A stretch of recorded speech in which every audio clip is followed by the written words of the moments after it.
I got to tell you, I'm a little scared of our future. I just sat with a bunch of graduate students who, next to Dane Smith, everybody remember Dane Smith, used to write for the Star Tribune, and now it's Growth and Justice. He just said to this group of graduate students, living in a high-tax state is much better than living in a low-tax state. And then I listened to one graduate student say to me that, you know what, South Dakota is a developing state. We don't want to be like South Dakota. I listened to another graduate student say to me that I should get it straight. You know, we have the Department of Health and the Department of Health and Human Services, but they do completely different things. And every one of those jobs is necessary. Okay? And I had somebody else ask Dane Smith, well, she wants to know how she can advance her career path of writing public policy.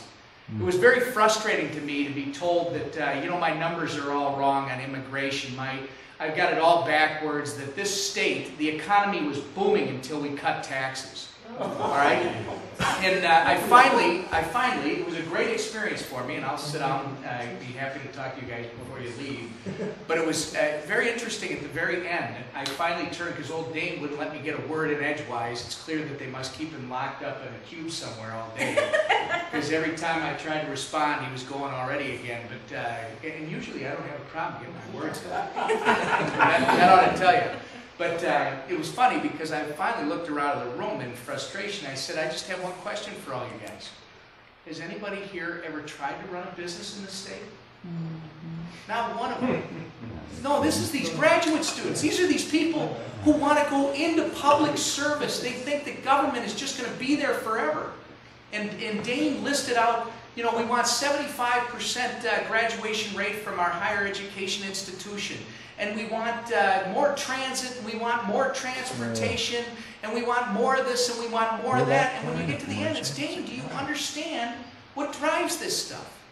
It's called jobs.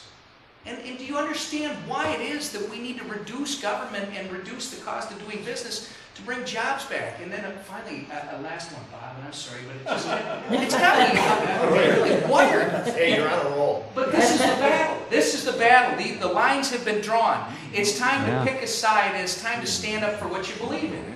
I looked at these people and I said, you know what? After now one of them would answer when I said, which one of you has actually run a business, you geniuses that are all probably getting your graduate degrees on somebody else's money, mine and yours. And I asked him, or I told him, it's really frustrating me because I have tried to run a business in this state. But more importantly, I'm going to tell you about my neighbor, Bob.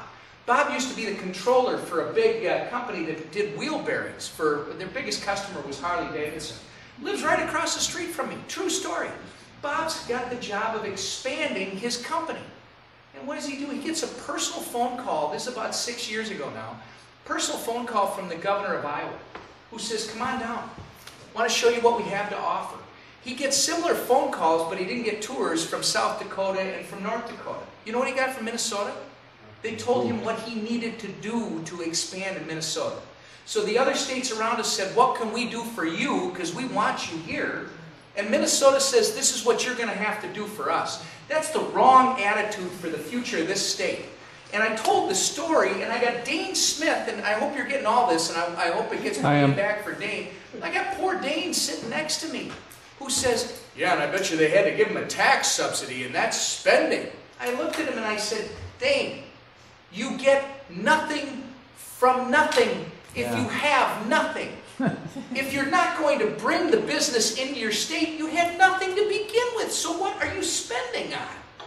I mean, if those jobs aren't there, generating income, which in turn generates taxes, whatever you want to call it, it generates the economy. If it's not there, you didn't give away anything in the first place because you didn't have anything to lose. You didn't bring anything in. It just was an amazing experience. Thank you for letting me come here and vent, because the whole ride over here, I've been sitting there like this in the car, and I keep turning to Chris Van Gilder going, I can't believe that. Did you hear that? And then, of course, he'll fire me up with a little bit about, yeah, did you realize that it's better to live in a high-tax state than a low-tax?